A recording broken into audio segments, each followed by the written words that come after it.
Excellent work today. Class dismissed.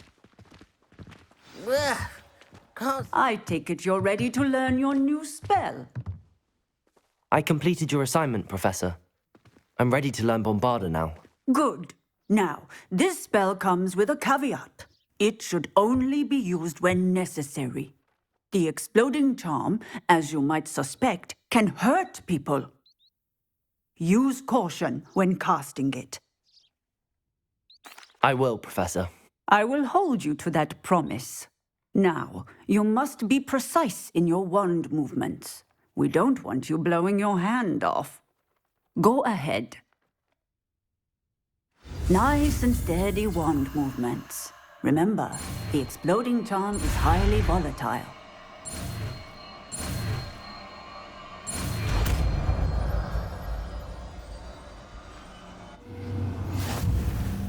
Well done.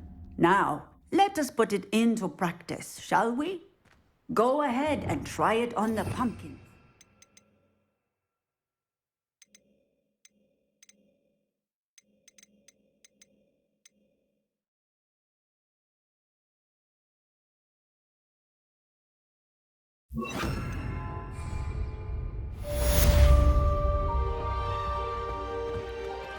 Bombarda! Excellent wand work.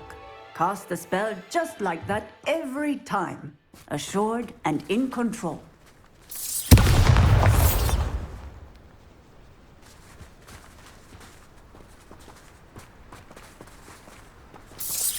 Excellent. You have it well in hand.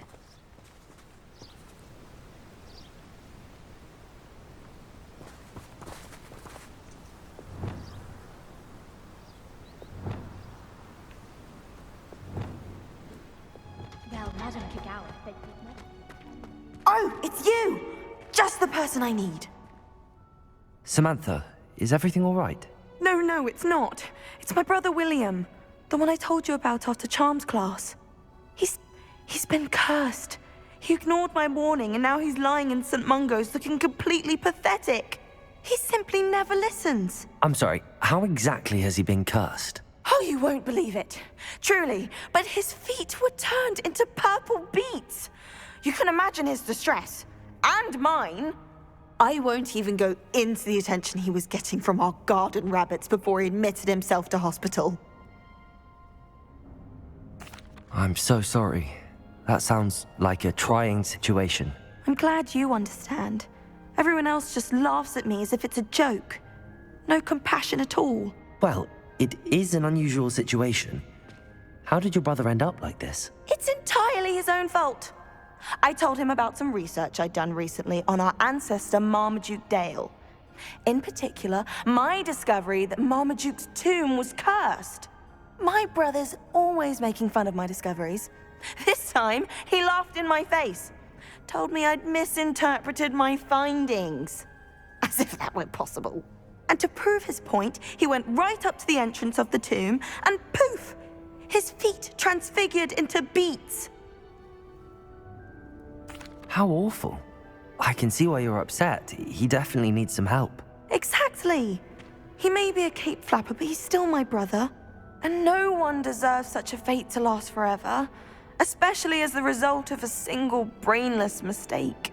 Now I worry that if the curse isn't reversed, it could become permanent. Can't the curse be broken? Possibly. The curse stems from a crest that was stolen from Marmaduke.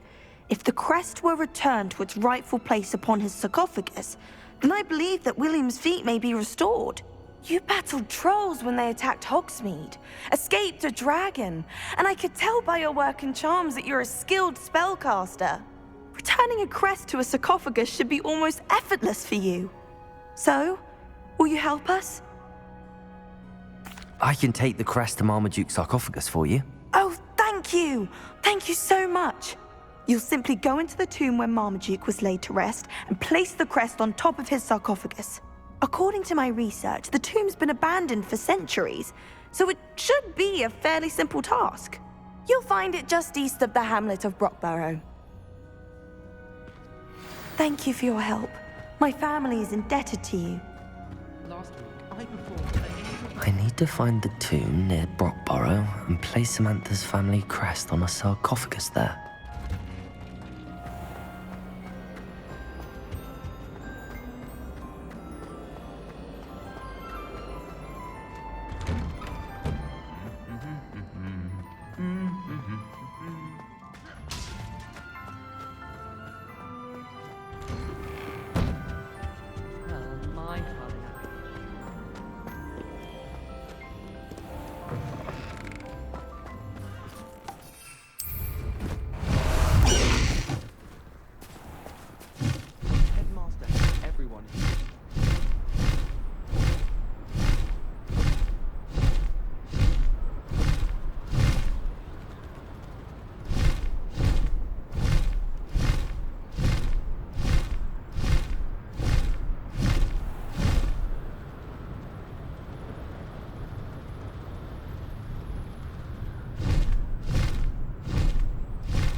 There's no telling what lies in wait for me in there.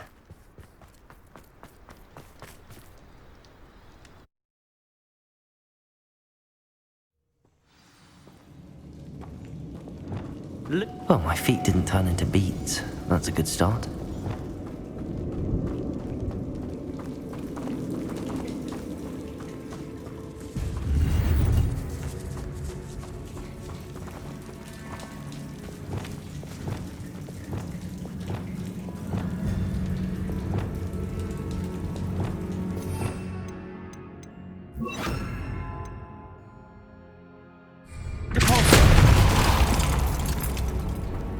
Should have known a herbologist would use Devil's Snare.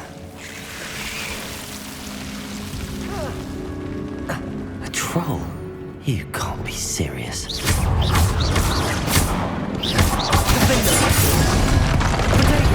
Stupefy! Expelliarmus!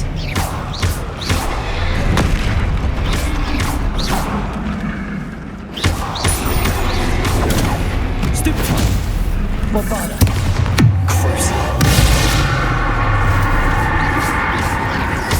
Arresto momentum. Confringo. Incendio. Defendo. Expelliarmus. Protego. Stupefy.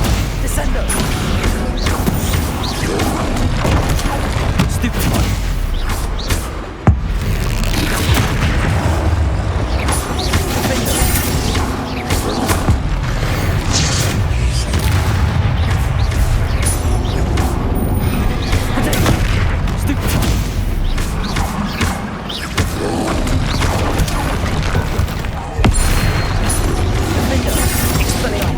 Defendo.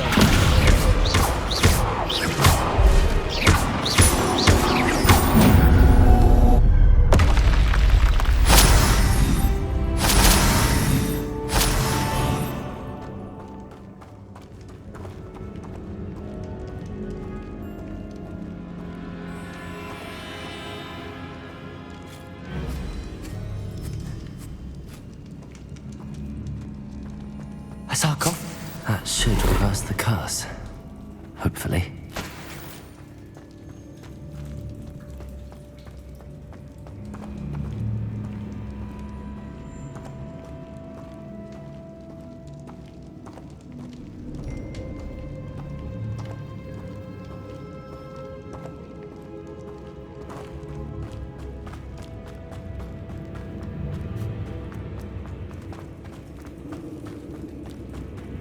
Revelio.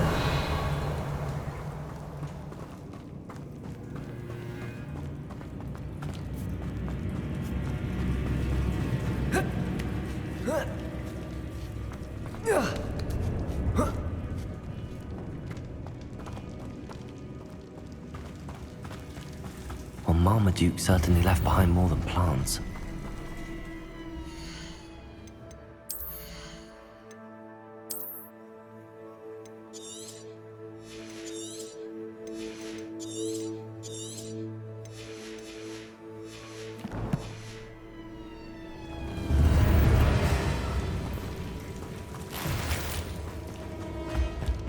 Revelio.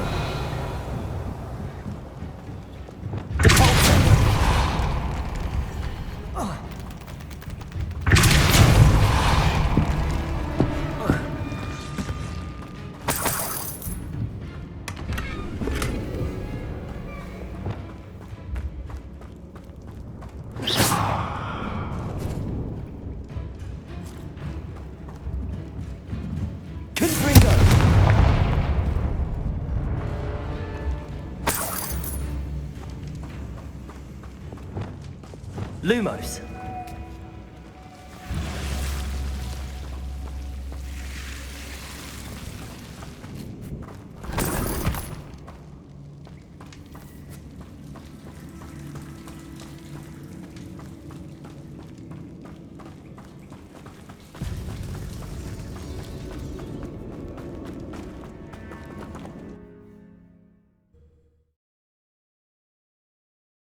Samantha will be glad to hear that the crest has been returned.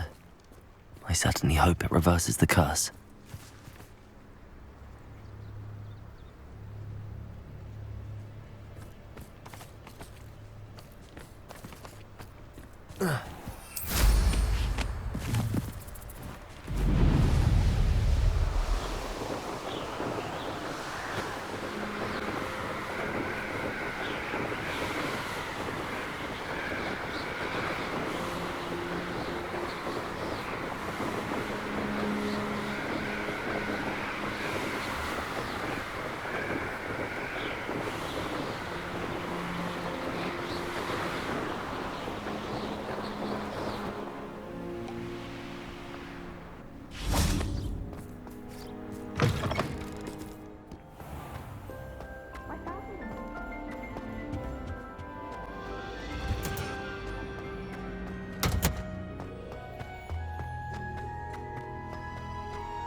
I'm happy to tell you that I returned the crest to Marmaduke's sarcophagus just as you asked. I thought as much.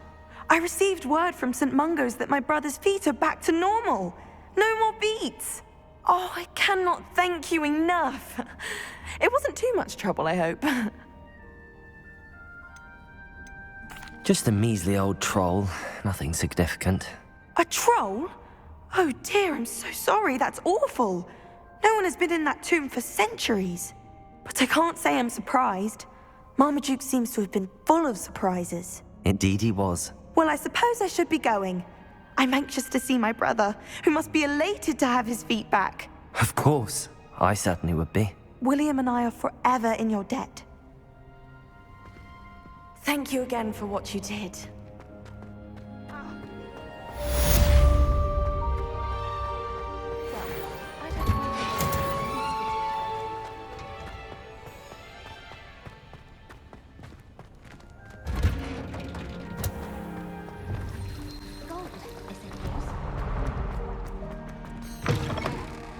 That book Professor Weasley asked me to find should be around here somewhere.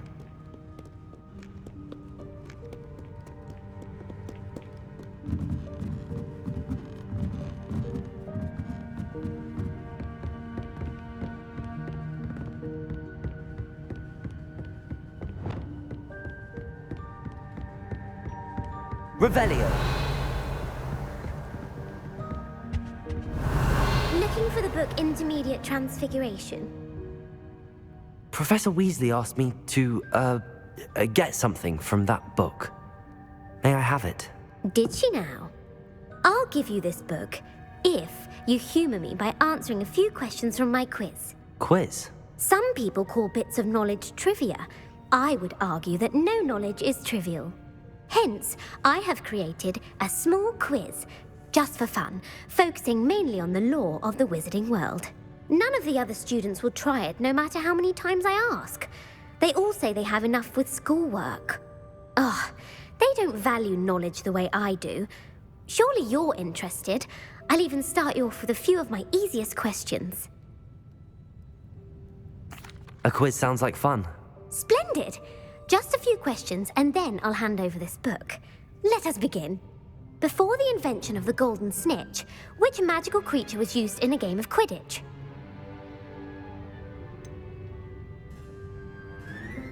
The Golden Snidget. Correct! The Snidget was first introduced to Quidditch in 1269 by a wizard named Barbarous Bragg. Sadly, they're thought to be extinct. Next question. Which potion is commonly referred to as liquid luck? Felix Felicis. Well done! Since it makes the drinker temporarily lucky, Felix Felicis is a banned substance in all organised competitions. The tale of the three brothers involves which magical artifacts? The Deathly Hallows. Correct. According to Beedle the Bard, the Deathly Hallows consist of the Elder Wand, the Resurrection Stone, and the Cloak of Invisibility. Which ball in Quidditch is the largest? The Quaffle. That's right. When a chaser throws the quaffle through one of 3 hoops in a Quidditch match, their team is awarded 10 points. Well, I suppose this has gone on long enough. I'll put the book back on the pedestal now. If you're inclined to test your knowledge again, I have plenty more questions I could ask you. I put the book back on the pedestal for you. Revelio ought to make quick work of this.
Revelio.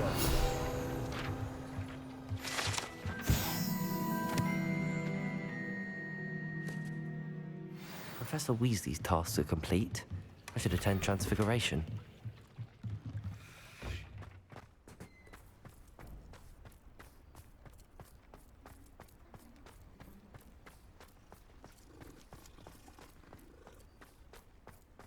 I heard Professor Weasley transfigured the book. Hello, with Gareth. all her test answers into So, an has your owl aunt been to stop taking it a bit students easier from on you lately?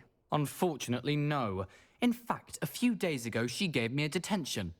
I was only testing a new recipe in a mostly empty classroom, and the fire was put out quick enough. If you're setting things on fire, then perhaps you ought to rethink your choices. That's exactly what Aunt Matilda said. Can't let the doubters sway me. When they taste my latest brew, they'll forget their criticisms and the fires. It'll be bigger than butterbeer.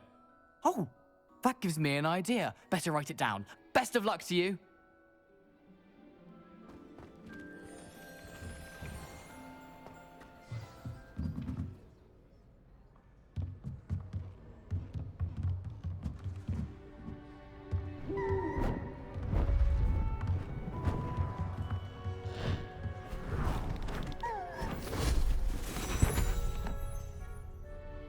Settle down, settle down. Transfiguration, as you may be weary of hearing me say, is an exact science that can take a lifetime to master. But we needn't be daunted. Almost anything can be transformed if you can just perceive the potential within it. As I see in all of you, tremendous witches and wizards, every one of you. Or it could just be my eyesight. Now, you all know what to do.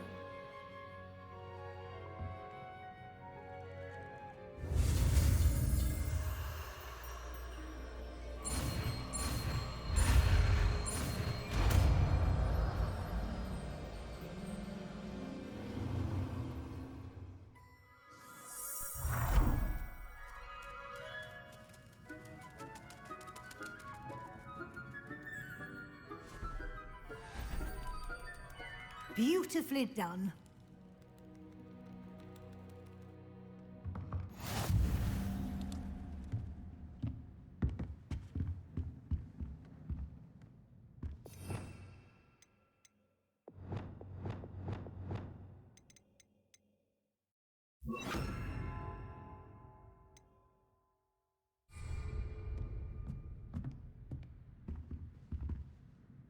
You wanted to discuss my progress so far this term, Professor. I did. You seem to have had no trouble in getting up to speed. And frankly, excelling in your schoolwork this year. Thank you, Professor. The extra assignments have been helpful. As I suspected they would be. Now, it seems you've been making excellent use of the opportunities presented by your field guide. Of course, the guide isn't the only measure of success. I've heard that you can brew an impressive Edurus potion. Hopefully, you won't need it anytime soon, but it is a valuable potion to have when it is needed. Thank you, Professor. I will say I'm especially impressed with all you've accomplished in light of the rumors of your extracurricular activities. Was your extended conversation with Mr. Ollivander after you'd obtained your wand, or subsequent search of the owlery, connected in any way to Professor Fig? Not at all. I enjoy talking to Mr. Ollivander. I'm fascinated by wand law, and I'd never visited the owlery. Bit of a mess. I see. I admire your penchant for learning, but do remember that your classwork and field guide are designed to educate you thoroughly. It'll be the end of the year in no time, and you'll want to be well prepared for your OWLs. I'll provide a final assessment at that time to ensure that you're ready for your exams. Until then, well done. You are dismissed.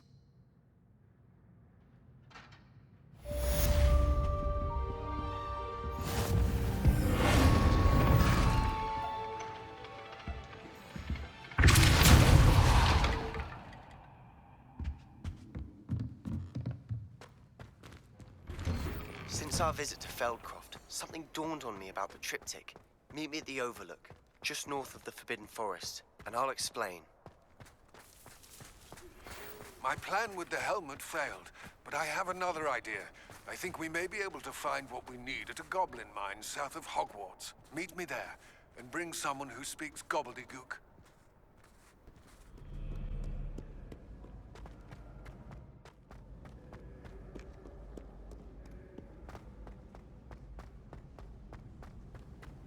Off on another adventure, are we? So frustrating.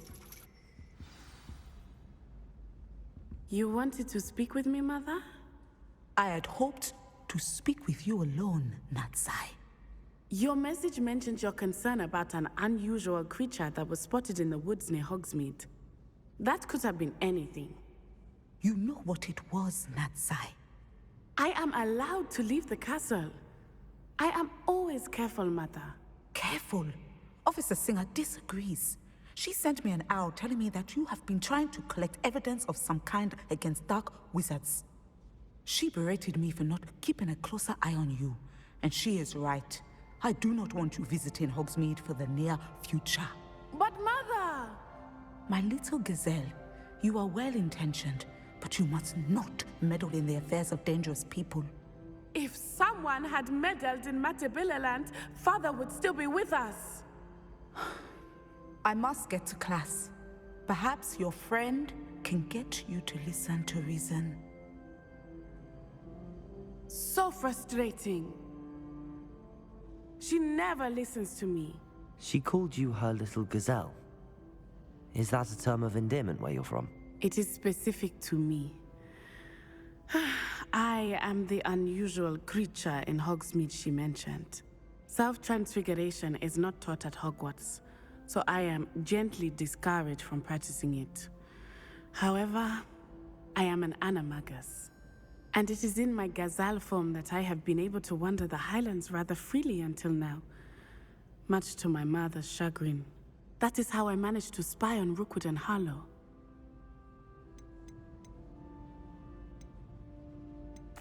Were you born an animagus, or did you learn to become one? Animagi are not born. The process is quite elaborate. It involves holding a mandrake leaf in one's mouth for an entire month, then placing the leaf in a crystal phial so that it is imbued with moonlight, then adding one of your own hairs. And that is just the beginning. Self-transfiguration is common among students at Wagadu, but Professor Weasley considers it much too dangerous to teach at Hogwarts. Can you choose what form your animagus will take? Oh no. A person's animagus form is determined by their personality. My mother is convinced that my form is a gazelle because I adapt well to any situation. I believe it is because I can sense danger and keep my wits about me. How does it feel to transform into an animal? Well, the first time it can be a bit unnerving. I felt a kind of searing pain and a strong double heartbeat. But it gets easier the more you do it. I no longer feel any pain, and I must say, I find a sense of comfort in the double heartbeat. And I love being able to view the world from a different perspective. Now the nickname makes sense. What an extraordinary ability to have. It is. I love transforming, but Mother is less enthusiastic about it.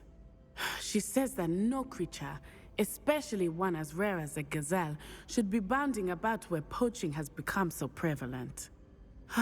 She claims that she has foreseen tragedy befall me in my gazelle form.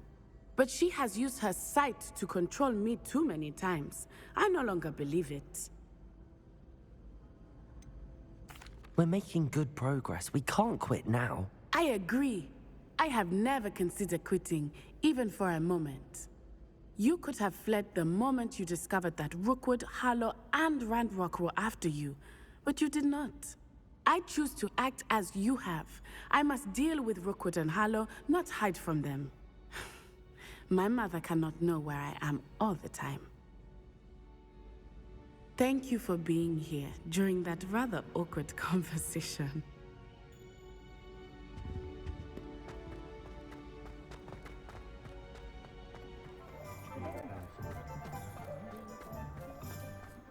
Who needs keys when you know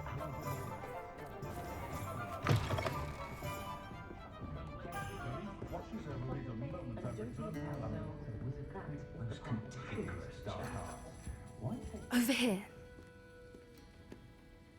This is a change of pace from our last outing. Don't remind me. The thought of that tent still makes my blood boil. I've been thinking about those poor dragons in the fighting ring. The collars they were wearing, they appeared to be goblin silver. I think a collar is precisely what we found at that poacher camp. I've never known poachers to use anything like that before. The dragon that attacked my carriage was wearing a collar, and Professor Fig was genuinely baffled by its behavior. That attack always did strike me as a little strange, seemingly coming out of nowhere. Surely you aren't suggesting that the collars somehow control the poor creatures? Exactly. Merlin, I don't think the dragon we set free was wearing a collar, but we should check. And if we can find her, we can return her egg. That's a good idea. We need to see this through. I'll start looking into it right away. There was something else that I wanted to discuss with you. I didn't want to press it before. It seems I may have caused you more trouble with Victor Rookwood. Why is he after you?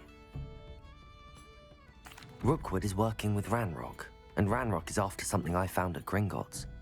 Fig had a portkey that led us there after the dragon attack. It's a bit of a long story, and Fig had asked that I not speak of it yet. Goodness. Well, that certainly helps to shed light on what we saw at the tent. Don't worry, I'll guard your secret as if it were my own. I shan't press for more details. In fact, I should probably be going. I'd like to track that dragon down as soon as I can. I'll let you know when I have news of her location.